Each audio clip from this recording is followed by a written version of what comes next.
പറഞ്ഞു. ഇന്ന് നമ്മുടെ ഈ കാലത്തിന് പോലും ഗാന്ധി പറഞ്ഞ ആ നവീകരണം അത് കൊണ്ടുവരാനായിട്ട് പൂർത്തിയാക്കാൻ കഴിഞ്ഞിട്ടില്ല. അതിന്റെ അനന്തതയിലേക്ക് പോകാനായിട്ട് ഇപ്പോഴും നമുക്ക് കഴിഞ്ഞിട്ടില്ല. ഗാന്ധിയെ നാം പഠിക്കുന്നില്ല, പക്ഷെ ഗാന്ധിയെ ലോകം പഠിക്കുക. ഗാന്ധിയെ ലോകം പഠിക്കുമ്പോഴും കോൺഗ്രസ്സുകാർ പഠിക്കുന്നില്ല. ഗാന്ധിജിയുടെ എന്റെ സത്യാന്വേഷണ പരീക്ഷണങ്ങൾ എന്ന പുസ്തകം വായിച്ച നമ്മളിൽ എത്ര പേരുണ്ടാവും? ഗാന്ധിജിയെ കുറിച്ചുള്ള ഒരു പുസ്തകത്തിൽ മുഴുവനായി വായിച്ച ആരെങ്കിലും ഇവിടെ ഉണ്ടോ? കാണില്ല. ഉള്ളവര് കൊള്ളാം, പക്ഷെ ഒന്നോ രണ്ടോ ആളുകൾ അവരെ. അപ്പൊ ഗാന്ധി അറിയാൻ വയ്യാതെ നമ്മളാണ് കോൺഗ്രസിന്റെ പ്രചാരകരായി കൊണ്ടിരിക്കുന്നത്. ഗാന്ധിയൻ ആശയങ്ങളുടെ പ്രചാരകരായി, ഗാന്ധിയൻ ദർശനത്തിന്റെ പ്രചാരകരായി നിൽക്കുന്നത് ഗാന്ധി എന്താണെന്ന് പഠിക്കാത്ത നമ്മളാണ്. പക്ഷെ ലോകം ഗാന്ധിയെ കുറിച്ച് പഠിക്കുന്നത്, ലോകം ഗാന്ധിയെ കുറിച്ച് വളരെ വിശദമായി പഠിച്ചുകൊണ്ടിരിക്കുകയാണ്. ലോകത്തെ നിരവധി രാജ്യങ്ങൾ ഗാന്ധിയുടെ ജന്മദിനവും ഗാന്ധിയുടെ രക്തസാക്ഷിത്വ ദിനവും അവര് ഗാന്ധിയൻ സ്മരണകൾ പങ്കുവയ്ക്കുന്ന ദിനങ്ങളാക്കി മാറ്റിക്കൊണ്ടിരിക്കുകയാണ്. നമ്മൾ ചടങ്ങ് മാത്രം നടത്തുകയാണ്. ഞാൻ അവിടെയാണ് ഗാന്ധി ദർശന സമിതിയെ ഞാൻ അഭിനന്ദിച്ചത്. മാതൃകാപരമെന്ന് ഞാൻ പറഞ്ഞു. ഇത് പുതിയ തലമുറയ്ക്ക് പറഞ്ഞു കൊടുക്കാനുള്ള ഉത്തരവാദിത്വം നമുക്കുണ്ട്. ആ ഉത്തരവാദിത്വം നമ്മൾ നിറവേറ്റാതെ പോയത് കൊണ്ടാണ് BJP ഇന്ന് രാജ്യത്ത് അധികാരത്തിൽ. ഗാന്ധിയെ കുറിച്ച് അറിയാൻ കഴിയുമായിരുന്നെങ്കിൽ, നെഹ്റുവിനെ കുറിച്ച് അറിയാൻ കഴിയുമായിരുന്നെങ്കിൽ, സ്വാതന്ത്ര്യ സമര സേനാനികളെ കുറിച്ച് അറിയാൻ കഴിയുമായിരുന്നെങ്കിൽ, ഈ രാജ്യത്തെ കുറിച്ച് അറിയാൻ കഴിയുമായിരുന്നെങ്കിൽ, രാജ്യത്തിന്റെ സ്വാതന്ത്ര്യ സമരത്തെ കുറിച്ച് നന്നായി അറിയാൻ കഴിയുമായിരുന്നെങ്കിൽ, അങ്ങനെ അറിയുന്ന ഒരാൾ കോൺഗ്രസ് അല്ലാതെ മറ്റൊന്നും ആവില്ല. അങ്ങനെ അറിയുന്ന ഒരു തലമുറ ഒരിക്കലും കോൺഗ്രസ് അല്ലാതെ മറ്റൊരു പാർട്ടി ഈ രാജ്യത്ത് അധികാരത്തിൽ വരാനുള്ള സാഹചര്യം ഉണ്ടാക്കില്ല. കാരണം അത്ര വലിയ ചരിത്രമാണ് നമുക്കുള്ളത്. പക്ഷെ ദൗർഭാഗ്യം എന്ന് പറയുന്നത് ആ ചരിത്ര അവബോധം നമുക്ക് ഇല്ലാതെ പോയി എന്നുള്ളത് അത് ലഭിക്കാത്തവരുടെ കുറ്റമല്ല, അത് പഠിപ്പിക്കാത്ത നമ്മുടെ കുറ്റമാണ്. അതുകൊണ്ട് ചെറിയ തോതിലാണെങ്കിലും നിങ്ങൾ നടത്തുന്ന ഈ ശ്രമം അത് പാർട്ടി ഏറ്റെടുത്ത് നടത്തേണ്ടതാണ്. അത് വലിയ മാതൃകാപരമാണ്. ലോകത്തെ ഏറ്റവും സങ്കീർണതകൾ നിറഞ്ഞ ഒരു രാജ്യത്താണ് നമ്മൾ ജീവിക്കുന്നത്. ഒരുപക്ഷെ സ്വാതന്ത്ര്യം ലഭിക്കുന്ന സമയത്ത് പോലും പരിപൂർണമായി ഇന്ന് കാണുന്ന ഇന്ത്യ ഉണ്ടായിരുന്നില്ല എന്നുള്ളത് നമുക്ക്. നമ്മുടെ തിരുവിതാംകൂർ ഇന്ത്യൻ യൂണിയനിൽ ലയിക്കാൻ തയ്യാറാകുന്നതാണ്. നമ്മുടെ തിരുവിതാംകൂർ, ഹൈദരാബാദ് ഇന്ത്യൻ യൂണിയനിൽ ലയിക്കാൻ തയ്യാറായിരുന്നില്ല. കാശ്മീര് ഇന്ത്യൻ യൂണിയനിൽ ലയിക്കാൻ തയ്യാറായിരുന്നില്ല. ഏറെ ചർച്ചകൾ നടത്തിയിട്ടും തയ്യാറാകാതെ നിന്നു. അവിടെ നമ്മുടെ പട്ടേൽ ഉൾപ്പെടെയുള്ള നെഹ്റു ഉൾപ്പെടെയുള്ളവരുടെ അവരുടെ തന്റേടമാണ് പക്ഷേ ഈ മൂന്ന് സംസ്ഥാനങ്ങളും ഇന്ത്യൻ യൂണിയനിലേക്ക് പിന്നീട് ലയിച്ചു കയറും. അപ്പൊ നമ്മുടെ രാജ്യത്തിന്റെ ഒരു പ്രത്യേകത എന്ന് പറയുന്നത് അതാണ്. നാട്ടുരാജ്യങ്ങളായിരുന്നു, നാട്ടുരാജാക്കന്മാരായിരുന്നു, അവരുടെ ഭരണമായിരുന്നു, ഏകീകൃതമായ ഒരു ഭരണ സംവിധാനം നമുക്കില്ലായിരുന്നു. അതുകൊണ്ടാണ് വിദേശികൾക്ക്, ഡച്ചുകാർക്കും പോർച്ചുഗീസുകാർക്കും ഇംഗ്ലീഷുകാർക്കും ഒക്കെ ഇങ്ങോട്ട് വരാനും അവർക്കൊക്കെ ഇവിടെ ആധിപത്യം സ്ഥാപിക്കാൻ കഴിഞ്ഞത്. ആ രാജ്യത്താണ് ഒരു പൊതുവായ ഒരു ഭരണഘടന നമ്മൾ ഉണ്ടാക്കിയത്. ഈ വൈവിധ്യമാർന്ന രാജ്യത്തെ ജനതയെ മുഴുവൻ ഒരു ഭരണഘടനയ്ക്ക് കീഴിൽ കൊണ്ടുവരാൻ കഴിഞ്ഞു എന്നുള്ളത് കോൺഗ്രസിന്റെ ഏറ്റവും വലിയ ഒരു പ്രത്യേകതയാണ്. കോൺഗ്രസ് മാത്രമേ അത് കഴിയുമായിരുന്നുള്ളൂ. അങ്ങനെ ഒരു ഭരണഘടന ഉണ്ടാക്കാൻ വൈക്കം മുഹമ്മദിനോട് നടക്കാൻ കഴിയാതിരുന്ന ഒരു സമൂഹത്തിന്റെ പ്രതിനിധിയെ അതിന്റെ ഡ്രാഫ്റ്റിംഗ് കമ്മിറ്റിയുടെ ചെയർമാനാക്കി എന്നുള്ളത് കോൺഗ്രസിന് മാത്രം കഴിയുന്ന ഒരു കാര്യമാണ്. പട്ടികജാതി വിഭാഗത്തിൽ നിന്ന് ബിരുദമെടുത്ത രാഷ്ട്രീയ വേലായുധനെ കണ്ടെത്തി അവരെ കൂടി ഈ ഭരണഘടനയിൽ ഉണ്ടാക്കുന്ന ഡ്രാഫ്റ്റിംഗ് കമ്മിറ്റിയിൽ അംഗമാക്കാൻ അത് കോൺഗ്രസിനെ കൊണ്ട് മാത്രമേ കഴിയുള്ളായിരുന്നു. അത് ഗാന്ധിയൻ ദർശനമാണ്.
ട്രെയിനുകളിലും ഇവിടുന്ന് അങ്ങോട്ട് പോകുന്ന ട്രെയിനുകളിലും ആയിരക്കണക്കിന് വരുന്ന മനുഷ്യരുടെ മൃതശരീരമായിരുന്നു, മരണപ്പെട്ട ആളുകളുടെ ശവവും ചുമന്നുകൊണ്ടാണ് വന്നത് ഈ ട്രെയിനുകളെല്ലാം.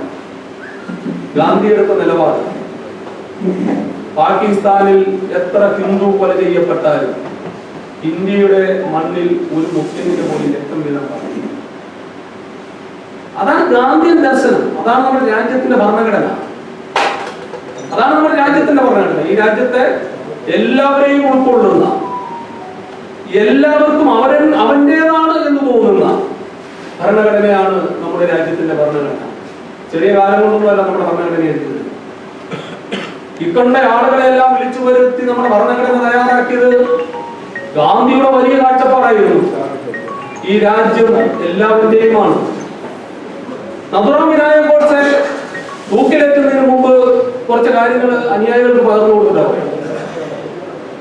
അതിൽ ഏറ്റവും പ്രധാനമായി ഗോഡ്സെ പറഞ്ഞത്, വിസ്താരവേളയിൽ ഗോഡ്സെ പറഞ്ഞത്, ഗാന്ധിജിയെ കൊല്ലാനായിട്ടുള്ള തീരുമാനം ഞാൻ ആത്യന്തികമായി എടുത്തത് പാകിസ്ഥാന് കൊടുക്കണമെന്ന് പറഞ്ഞ പണം കൊടുക്കണമെന്ന് ആവശ്യപ്പെട്ടുകൊണ്ട് ഗാന്ധിജി സത്യാഗ്രഹം വരുന്നതിന്റെ പേരിലാണ് പറഞ്ഞത്. ഗാന്ധി എന്ന മതേതരവാദി ഈ രാജ്യത്തിന് അനഭിമതൻ തന്നെയാണ്. അതുകൊണ്ട് ഗാന്ധിജിയെ വകവരുത്തണമെന്ന് ആഗ്രഹം ഉണ്ടായിരുന്നു.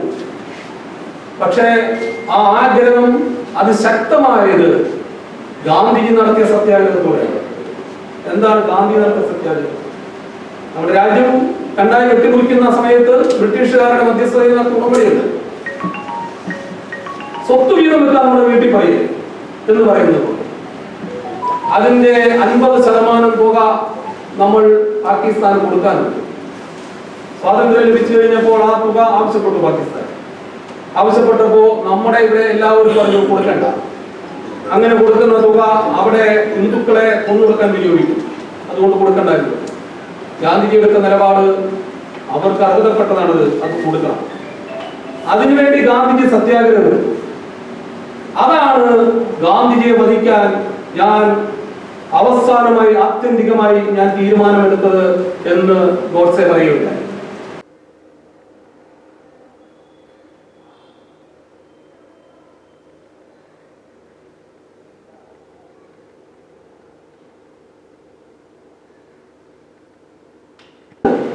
അത് ഗാന്ധിജിയുടെ ദർശനമാണ്.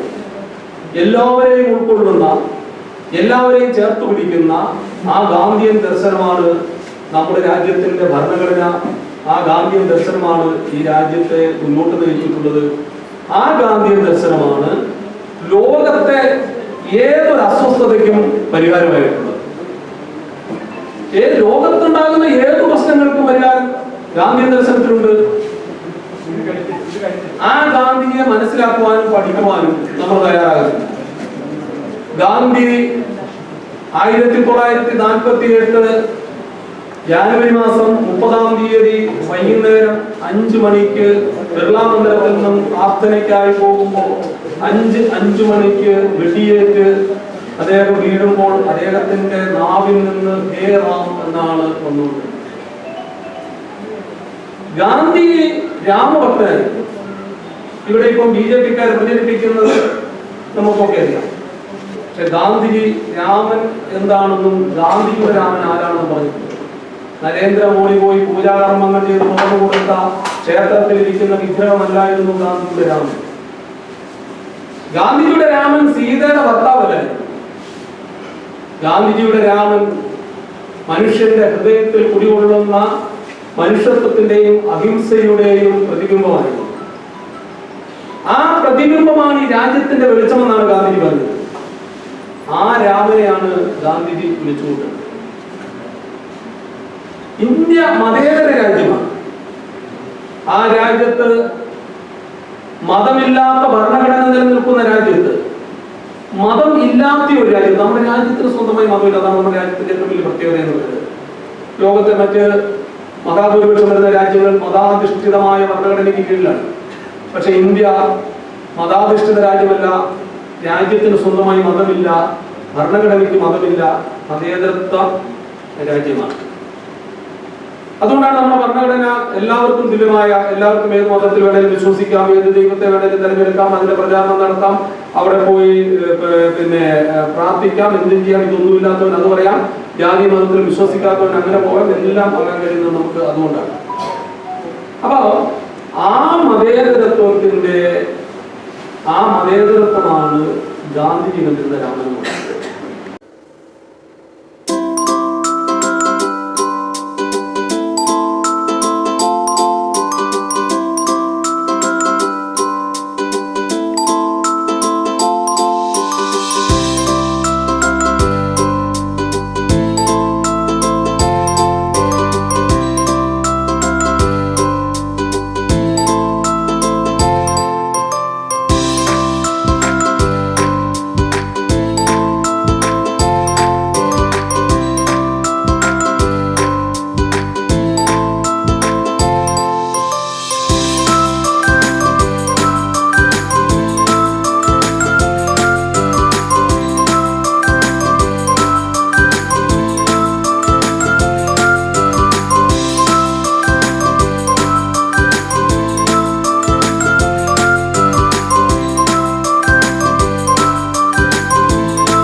ഗാന്ധി നമുക്ക് നൽകിയ ഇന്ത്യയെ ഇതേപടി നിലനിർത്തി വരും തലമുറകൾക്ക് കൊടുക്കും എന്ന തീരുമാനം നമുക്ക് എടുക്കണം.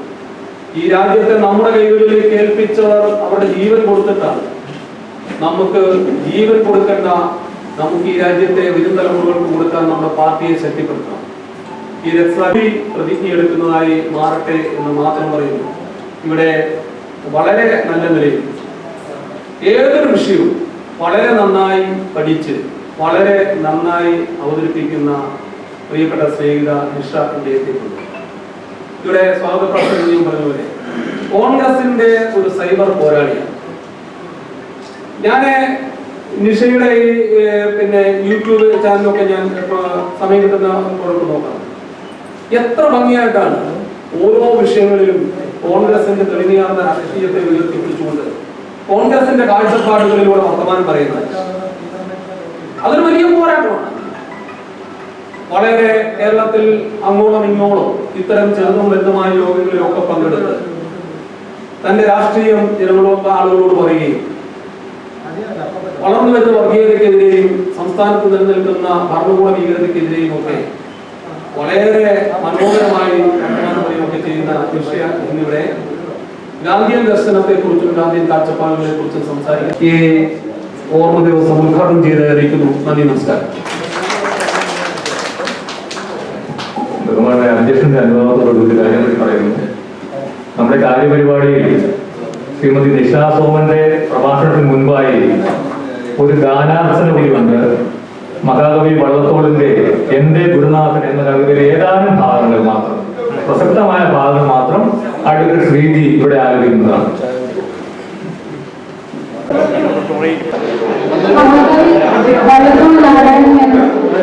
മഹാത്മാഗാന്ധി സ്വന്തം ഗുരുനാഥനായി കണ്ടെഴുതിയ കവിതയാണ് എന്റെ ഗുരുനാഥൻ.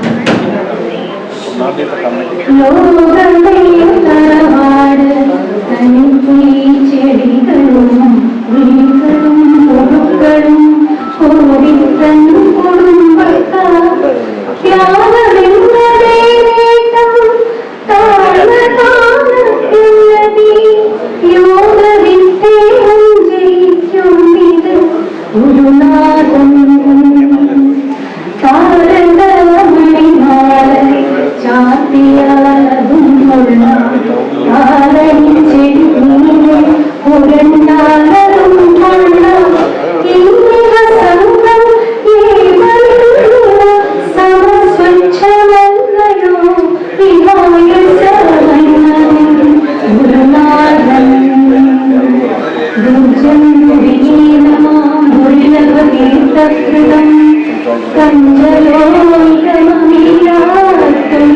മംഗള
ഈ വിഷയം എന്നോട് പറഞ്ഞപ്പോൾ തന്നെ 2 ദിവസം ഞാൻ ഇത് വെച്ചുകൊണ്ടിരുന്നു.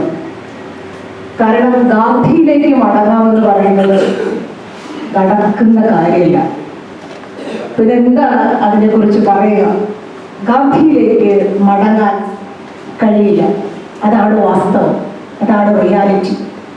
പിന്നെ എങ്ങനെയാണ് നമ്മൾ ഗാന്ധിയിലേക്ക് മടങ്ങുക എന്നുള്ളതാണ്. ഈ കഴിഞ്ഞ ദിവസം ഒരു കുറിപ്പ് ഫേസ്ബുക്കിൽ കണ്ടു, വളരെ മനോഹരമായ ഒരു കുറിപ്പ്. ഞാൻ എഴുതിയത് ആരാണെന്ന് കാണുന്നില്ല, ഓർക്കുന്നില്ല. അത് എഴുതിയിരിക്കുന്നത് എങ്ങനെയാണ്: 7 പതിറ്റാണ്ട് മുമ്പ് ഇന്ത്യ, അതായത് പാകിസ്ഥാനും ബംഗ്ലാദേശും ഒക്കെ കൂടിച്ചേർന്ന് കിടന്ന ഇന്ത്യ എത്തിച്ചേർന്ന പേരാണ് ഗാന്ധി. കലഹിക്കുന്നവര്, മുഖം തിരിഞ്ഞു നിൽക്കുന്നവരൊക്കെ നടക്കുന്ന വഴിയാണ്, അവസാനം എത്തിച്ചേരുന്ന വഴിയാണ് ഗാന്ധി. സൂര്യനസ്തമിക്കാത്ത സാമ്രാജ്യം, ബ്രിട്ടീഷ് സാമ്രാജ്യം പുറം തിരിഞ്ഞു നിൽക്കുമ്പോഴും അടിത്തറ ഇളകുന്നത് കണ്ടപ്പോൾ പോലും അവസാനം എത്തിച്ചേർന്ന വഴിയാണ് ഗാന്ധി. അങ്ങനെ കാലഹരണപ്പെട്ട ഏതൊരു പ്രത്യയശാസ്ത്രവും, അല്ലെങ്കിൽ നമുക്ക് സമ്മതിക്കാൻ കഴിയാത്ത, നമുക്ക് കൂടിച്ചേരാൻ കഴിയാത്ത എല്ലാ പ്രത്യയശാസ്ത്രങ്ങളും എല്ലാം എത്തിച്ചേരുന്നത്, അവസാനം എത്തി നിൽക്കുന്ന വഴിയാണ് ഗാന്ധി എന്നുള്ളതാണ്. വളരെ മനോഹരമായ ഒരു കുറിപ്പായിരുന്നു അത്. ഗാന്ധി എന്ന് പറയുന്നത് നമുക്ക് മനസ്സിലാക്കാൻ വലിയ പാണ്ഡിത്യമൊന്നും വേണ്ട ഉള്ള പേരല്ല. ഒരു അറിവും വേണ്ട ഗാന്ധിയെ മനസ്സിലാക്കാൻ. വലിയ ഡിഗ്രികൾ വേണ്ട ഗാന്ധിയെ മനസ്സിലാക്കാൻ. കാരണം ഗാന്ധി എന്ന് പറയുന്നത് ജീവിത വഴിയാണ്. ഗാന്ധി വെളിവിന്റെ വഴിയാണ്. ഗാന്ധി ദർശനങ്ങളുടെ വഴിയാണ്. സൂര്യനസ്തമിക്കാത്ത സാമ്രാജ്യത്തോട് കലഹിക്കുമ്പോൾ പ്രോജ്വലിച്ച് നിൽക്കുന്ന മുഖമാണ്. തൊട്ടു മുമ്പിൽ ഒരു കുഞ്ഞു വന്ന് നിന്നാൽ കുഞ്ഞായി മാറുന്ന ഗാന്ധിയെ കാണാം. ഒരു സ്ത്രീ തൊട്ടു മുമ്പിൽ വന്ന് നിന്നാൽ ആ സ്ത്രീയായി മാറുന്ന ഗാന്ധിയെ കാണാം. ഇനി ഒരു യാചകൻ വന്ന് തൊട്ടു മുമ്പിൽ നിന്നാൽ യാചകനായി മാറുന്ന ഗാന്ധി. ഇത്രമാത്രം ഫ്ലെക്സിബിളായ, ഇത്രമാത്രം എല്ലാത്തിനോടും സമരസപ്പെടുന്ന മറ്റൊരു ദർശനം, മറ്റൊരു പേര്, മറ്റൊരു പ്രത്യയശാസ്ത്രം ഈ ലോകത്തിലില്ല എന്നുള്ളതാണ്. ഇന്നും 75 വർഷങ്ങൾ കഴിയുമ്പോഴും ഇപ്പോഴും നമ്മൾ ആ പേര് പറഞ്ഞുകൊണ്ടിരിക്കുന്നത്. നമ്മൾ മാത്രമല്ല, RSSന്റെ 3 വെടിയുണ്ടയിൽ തീർന്നു പോകുമ്പോഴും അവരും ചുമന്നുകൊണ്ട് നടക്കുന്നത് ഗാന്ധിയാണെന്നുള്ളതാണ്. നമ്മൾ നടന്നു പോകുമ്പോൾ ഒരു കാന്തം എടുക്കുക, ആ കാന്തം ഒരു പേപ്പറിൽ ഇങ്ങനെ ചുരുട്ടിയിട്ട് നമ്മുടെ പോക്കറ്റിൽ ഇടുക. പോകുന്ന വഴിക്ക് ഇവിടുത്തെ വൈക്കത്ത് ഒരുപാട് മണൽത്തരികളുള്ള ഭാഗങ്ങളുണ്ട്. വെറുതെ നിങ്ങൾ ആ കാന്തം ഒന്ന് താഴേക്ക് ഇടുക. താഴേക്ക് ഇട്ട് കഴിയുമ്പോൾ നമ്മൾ നടന്നു പോകുന്ന വഴിയിൽ നമ്മൾ കണ്ടിട്ടില്ലാത്ത കറുത്ത മൺതരികൾ നമ്മൾ ഒറ്റ നോട്ടം കണ്ടിട്ടേ ഇല്ല, നമ്മൾ ദർശിച്ചിട്ട് പോലും ഉണ്ടാവില്ല. പേപ്പറിൽ പൊതിഞ്ഞ കാന്തത്തിൽ വന്ന് നിറയെ കറുത്ത തരികൾ, ഇരുമ്പ് തരികൾ അല്ലേ വന്ന് പറ്റിപ്പിടിച്ചിരിക്കുന്നത് കാണാം. എന്ന് പറഞ്ഞതുപോലെ ഒരു കാന്തിക പ്രഭാവമാണ്, ഒരു കാന്തമാണ് ഗാന്ധി. ഒറ്റ വാക്കിൽ നമുക്ക് അങ്ങനെ പറയാം. ഏറ്റവും പ്രധാനപ്പെട്ട കാര്യമാണെന്ന് പറയുവാനായിട്ട് ഞാൻ ആഗ്രഹിക്കുന്നു.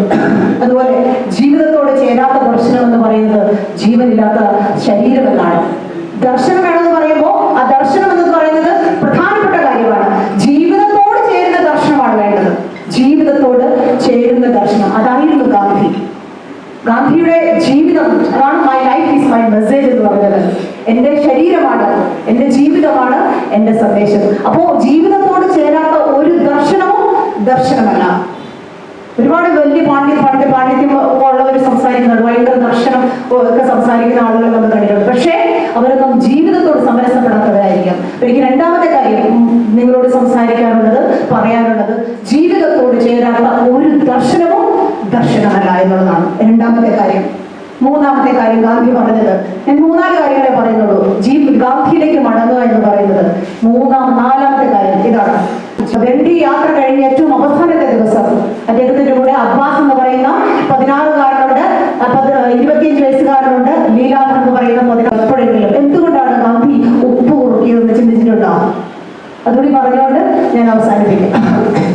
ഗാന്ധി ഇങ്ങനെ കടലിലേക്ക് ഇറങ്ങി നിൽക്കുകയാണ് 3 പേരും കൂടി. അപ്പൊ ഗാന്ധി തന്നെ ഗാന്ധി എന്തുകൊണ്ടാണ് സൂര്യനസ്തമിക്കുന്ന സാമ്രാജ്യമായ ബ്രിട്ടീഷ് സാമ്രാജ്യത്തോട് കലഹിക്കാൻ, ബ്രിട്ടീഷ് സാമ്രാജ്യത്തെ നേരിടാൻ എന്തുകൊണ്ട് ഗാന്ധി ഉപ്പിനെ തെരഞ്ഞെടുത്തുവെന്ന് ഈ ലോകം ചോദിക്കുന്നുണ്ടാവില്ലേ എന്ന് ഗാന്ധി ആത്മകഥ ചെയ്യുകയാണ്.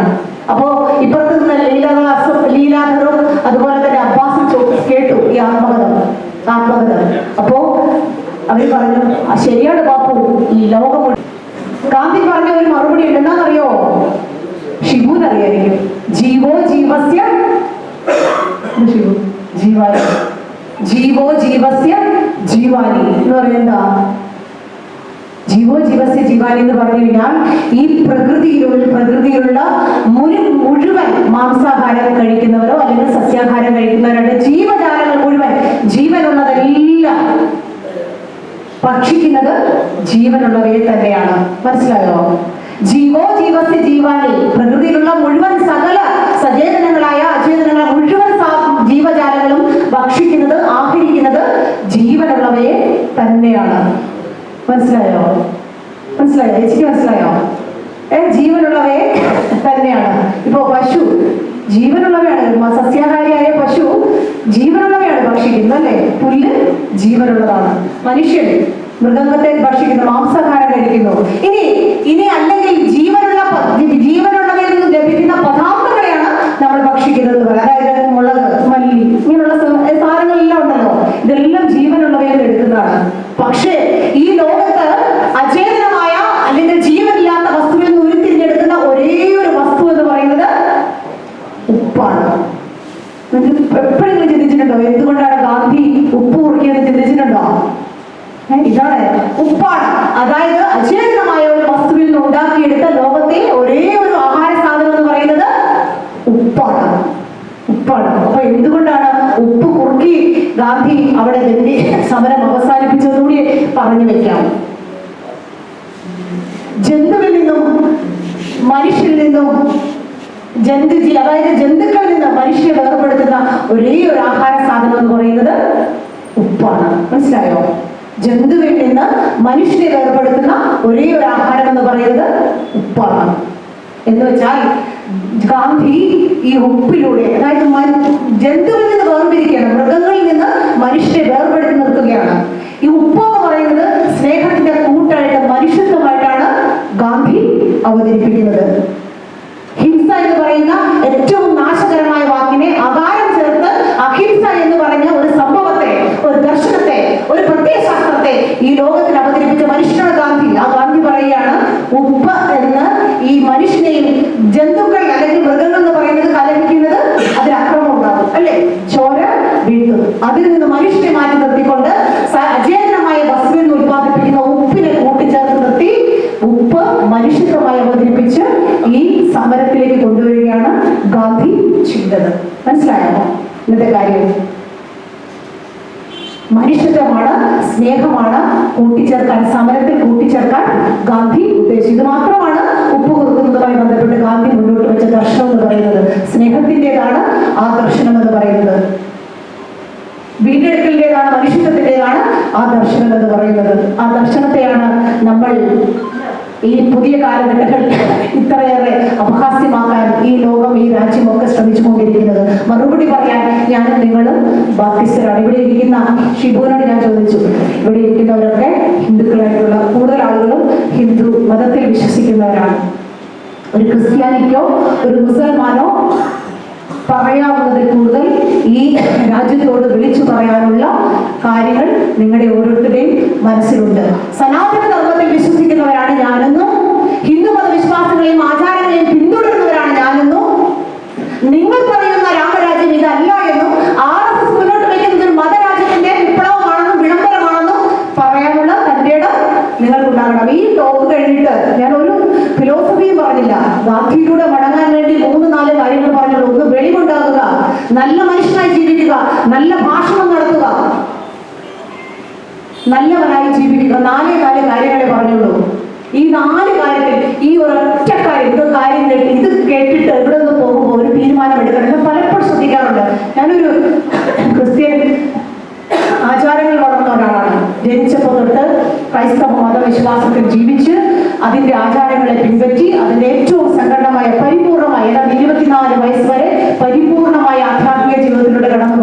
ഞാൻ. കാര്യങ്ങൾ മാത്രമായിട്ടാണ്, മറ്റൊരു സംഘടനാ പ്രവർത്തനം എന്റെ ജീവിതത്തിൽ ഉണ്ടായില്ല. പക്ഷേ ഈ അടുത്ത കാലത്ത് നിങ്ങൾ ആരും സംസാരിക്കാഞ്ഞത് കൊണ്ട് ഇത് ഞാൻ ഉയർത്തിപ്പിടിക്കേണ്ട ഗ്രാമരാജ്യം എന്താണെന്നും എന്റെ ഹൈന്ദവ മത വിശ്വാസം എന്താണെന്നും ഈ ലോകത്തോട്, ഈ രാജ്യത്തോട് പറയാൻ നിങ്ങൾ ആർക്കും കഴിയാത്തതുകൊണ്ടാണ് എന്നെ പോലെയുള്ളവർക്ക് പറയേണ്ടി വന്നത്. മനസ്സിലായി? ഇവിടെ ശ്രദ്ധിക്കുക കേട്ടോ. ഇത് ഞാൻ പറഞ്ഞ് അവസാനിപ്പിക്കുക. ഇത് വളരെ പ്രധാനപ്പെട്ട കാര്യമാണ്.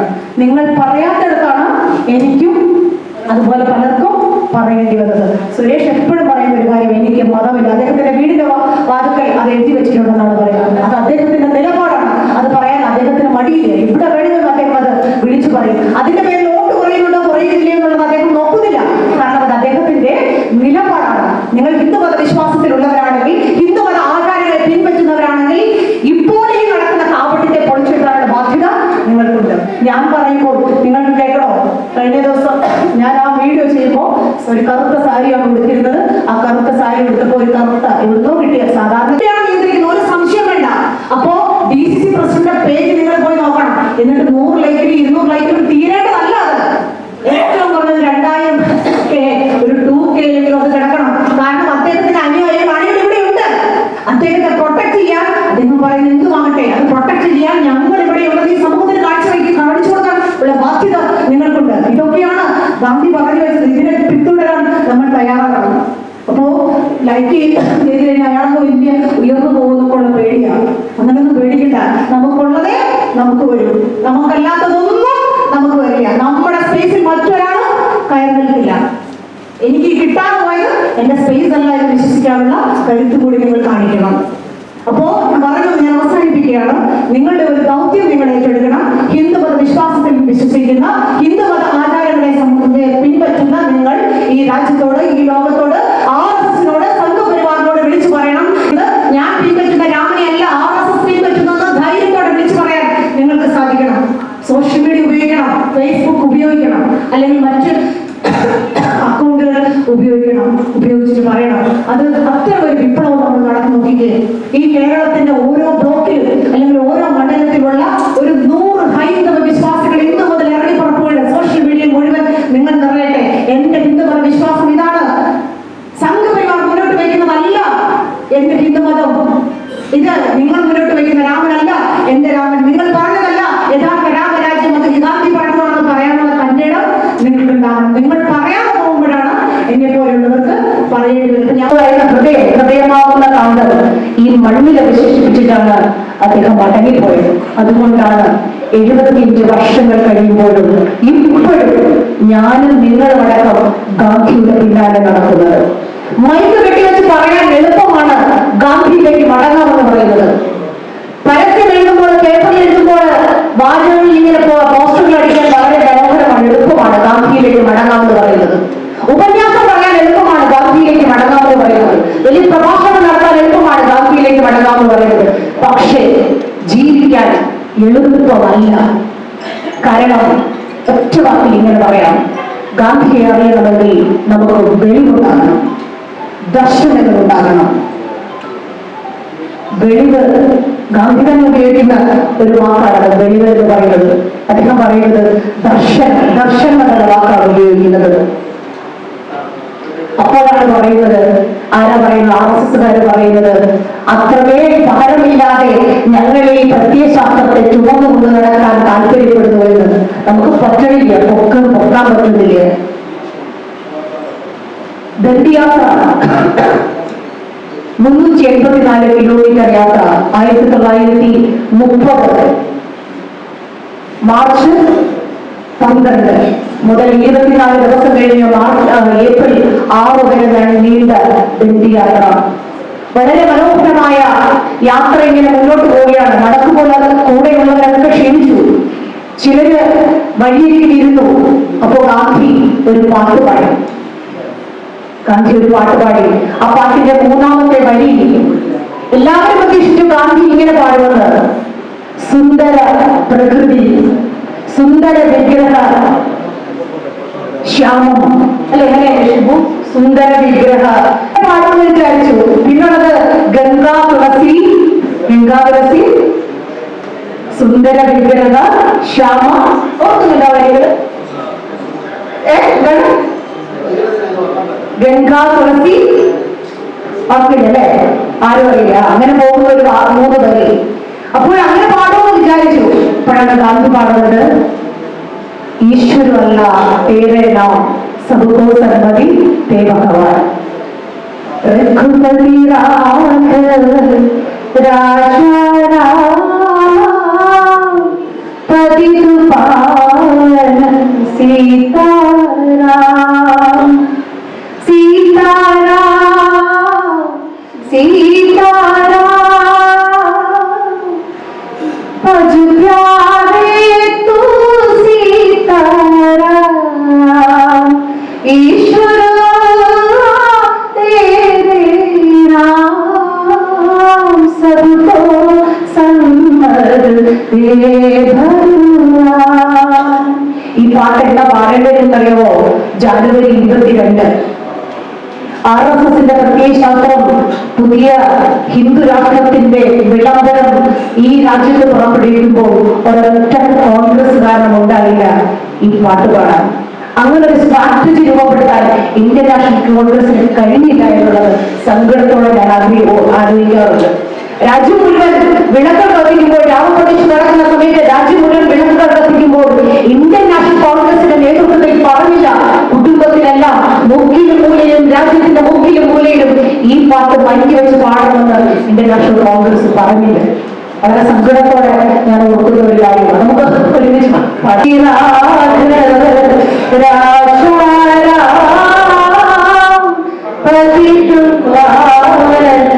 സീത